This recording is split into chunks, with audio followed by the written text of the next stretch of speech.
السلام عليكم ورحمة الله تعالى وبركاته. نحمده ونصلي على رسوله الكريم. أما بعد فأعوذ بالله من الشيطان الرجيم.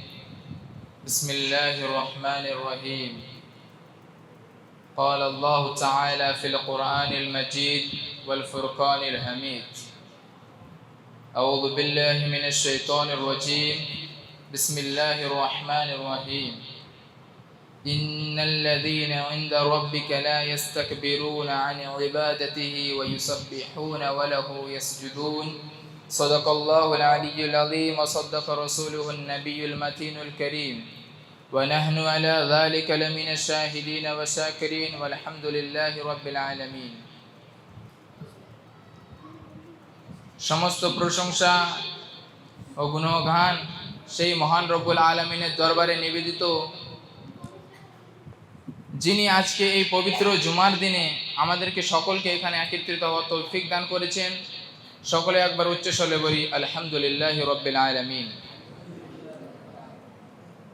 প্রিয় মুসলমান, আমরা প্রতি সপ্তাহে নামাজের মধ্যে যেগুলো ফরজ সেগুলো আলোচনা করে থাকি, এবং আমাদের মধ্যে যেগুলো ফরজ যেমন কিয়াম, কেরাত, রুকু, এই তিনটা অলরেডি আমাদের সম্মুখে আলোচনা হয়ে গেছে।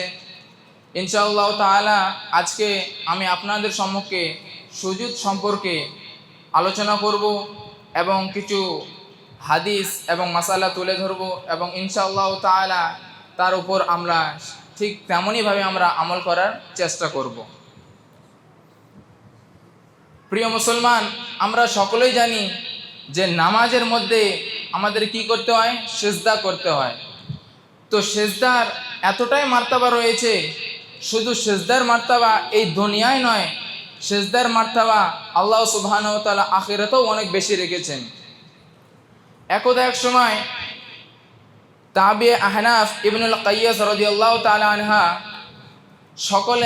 সকালবেলায় ভোরবেলায় মসজিদে ফজরের নামাজের জন্য যখন আগমন করছিলেন মসজিদুল আকসায়, ঠিক তেমতো অবস্থায় যখন তিনি মসজিদে প্রবেশ করলেন, এক ব্যক্তিকে দেখছেন যে তিনি পুরো রাত নামাজ পড়ছেন। তো এর মতো নামাজ পড়তে দেখছেন যে তিনি যত না নামাজ পড়ছেন তার থেকে বেশি তিনি কি করছেন? সেজদা করছে। এবং এক একটা সেজদা মধ্যে এতটাই পার্থক্য রেখেছে যে যখন তিনি সেজদায় যাচ্ছিল তো মনে হচ্ছিল ব্যক্তি সে যারা সাইড থেকে দেখতো তাদের মনে হচ্ছিল সে ব্যক্তি মারা গিয়েছে, এরকম ধারণা রাখতো।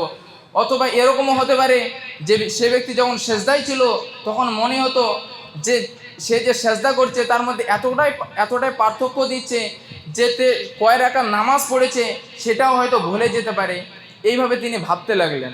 তাবিঈ আহনাফ ইবনুল কাইয়াস রাদিয়াল্লাহু তাআলা আনহা এই মতো ভাবতে ভাবতে তিনি যখন নামাজ শেষ করলেন, তিনার পাশে গিয়ে জিজ্ঞাসা করলেন যে তুমি যে এইভাবে নামাজ পড়ছো, এতগুলো সেজদা করছো, তো আমি কিছুই বুঝতে পারছি না, এত লম্বা সেজদা করার কারণ কি? এইভাবে তিনি যখন বলতে লাগলেন তখন সেই ব্যক্তি বলতে লাগলো যে আমার প্রিয়তমা আমাকে এইভাবে করার নির্দেশ দিয়েছেন। এই কথাটা বলতেই না বলতেই তিনি কি করলেন? কান্না শুরু করে দিলেন। এতটাই কান্না যে তিনি কান্নায় ভেঙে পড়লেন।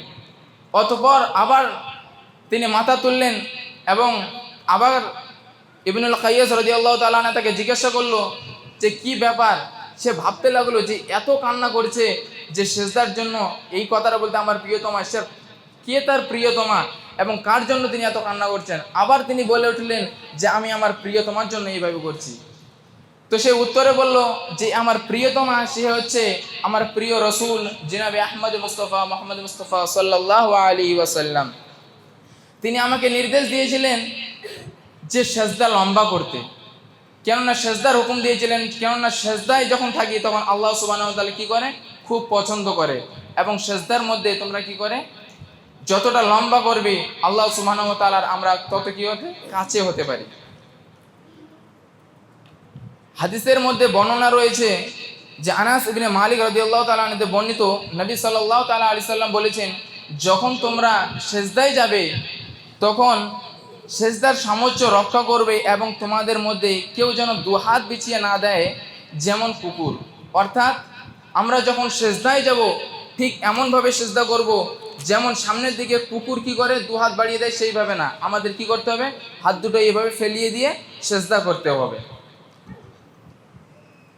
মাসালা কি বলছে, যদি কোনো উজুরের কারণে কপাল জমিনের সাথে না লাগে তখন শুধু নাক দ্বারা সেজদা করবে। সেক্ষেত্রে শুধুমাত্র নাকের মাথা লাগলে যথেষ্ট হবে না, বরং নাকের শক্ত ভাগ জমিনের উপর লাগা আবশ্যক। অর্থাৎ আমরা যখন সেজদা করব, যদি আমাদের কোনো মুশকিল থাকে, যদি কোনো সমস্যা থাকে, তখন আমরা সে সময় কি করব, শুধু নাক দিয়ে টাচ করব, সেজদা করব। এবার যদি আমাদের কোনো সমস্যাই না থাকে, তাহলে আমাদের কি করতে হবে, কপালকে এবং নাককে, আমাদের যে নাকের শক্ত হাড্ডি আছে সেটাকে আমাদের না, মানে যেখানে সেজদা করব যেই জায়গায়, সেখানে ভালো করে রাখতে হবে। মাসআলা, প্রত্যেক রাকাতে 2 রাকাত সেজদা করা কি ফরজ। আমরা প্রত্যেক রাকাতে যখন আমরা রাকাত পড়ি, 2 রাকাত 4 রাকাত নামাজ, প্রত্যেক রাকাতে কয় রাকাত, 2টা করে সুন্নাত রয়েছে, 2টা। প্রত্যেক রাকাতে 2 বার সেজদা করা কি সুন্নত। মাসআলা, কোনো নরম বস্তু যেমন ঘাস বা কঠিন ইত্যাদির উপর সেজদা করলো, কপাল যদি এভাবে স্থাপিত হয়, অর্থাৎ এভাবে চাপা দাবলে বসবে, তখন জায়েজ। আমরা যেখানে সেজদা করব সেই জায়গাটা এতটাই নরম যে আমরা সেজদা করার পরে কি আর নিচে জায়গাটা দাববে না, তাহলে সেখানে কি সেজদা করা যাবে। এবার এখন আমরা মসজিদে অনেক দেখে থাকি যে এমন এমন গদি দেয় যে আমাদের যে নাক, তার শক্ত হাড্ডি, আমরা চাপলে কিন্তু আরে যাবে, মানে অনেকটা নিচুতে আরও চলে যাবে, এরকম হয় কি না? তো আমাদের যদি নাক চাপলে আরও যায়, তাহলে আমাদের নামাজ কি জায়েজ হবে না, মাকরুহে তাহরিমি হয়ে যাবে, এবং পুনরায় সেই নামাজ কি আবার পড়া ওয়াজিব। যেমন সোফা, রেলগাড়ি এসব যখন আমরা কি করি, যখন আমরা যাত্রা করি, তখন আমরা দেখতে পাই যে আমাদের নামাজে কি হয়, সেজদা করার জন্য এক লাগবে, তখন সেই সময় যদি আমরা এবার রেলের সিটেতে যদি আমরা পড়ি, তাহলে আমাদের নামাজ কী হবে, সঠিক হবে না। অর্থাৎ সেই নামাজ যদি কেউ পড়ে থাকে, তো সেই নামাজ আমাদেরকে আবার কি করতে হবে, পুনরায় পড়তে হবে। পুনরায় পড়া কি ওয়াজিব। মাসআলা, জব ও ভুট্টা ইত্যাদি ছোট দানা যার উপর কপাল ভালো মতো স্থির থাকে না, তার উপর নামাজ হবে না। আমরা যখন নামাজ পড়ব তখন এমন জিনিসের উপর নামাজ পড়ব, মানে যেমন শস্যের দানা, এগুলোর যদি উপর আমরা যদি সেজদাটা মাথা রাখি, কপাল যদি আমরা রাখি, তাহলে কি হবে, আমাদের মাথা স্থির থাকবে না। অর্থাৎ আমাদের যে মাথা একটু এদিক ওদিক হবে, কেননা ছোট ছোট দানা এইসব জিনিসের উপর যখন আমরা সেজদা করি, তখন আমাদের মাথা কি ঠিক থাকে না। তো এইভাবে যদি আমরা নামাজ পড়ি, তাহলে আমাদের নামাজ কি হবে, সঠিক হবে না। মাসআলা, যদি কোনো উজুরের কারণে, যেমন ভিড়ের কারণে নিজের উরুর উপর সেজদা করলে জায়েজ হবে। এবার আমরা কোনো জায়গায় যাত্রা করছি বা যাচ্ছি, তখন যদি আমার এমন ভিড় সামনে দেখা যাচ্ছে যে আমরা যদি সামনে যাই, সেজদা করার মতো জায়গা নেই, সেই মতো অবস্থা আমরা কি করব, সামনে কোনো উরু বা আমাদের উরু আছে, তো আমরা কি করব, সেখানে সেজদা করতে পারি, জায়েজ, সেখান থেকে আমাদের কি নামাজ হয়ে যাবে। এমন আমরা যখন নামাজ পড়ি, এরকমও দেখা যায় যে আমরা কি করি, পাগড়ি পরে থাকি, অনেক মোটা ধরনের জিনিস পরে থাকি, যে আমাদের কি হবে, পাগড়ি পরে থাকলে আমাদের যে কপাল এবং নাক, কপালটা আমাদের কি হয়, ভালো হয়, সেজদাতে পড়ে না।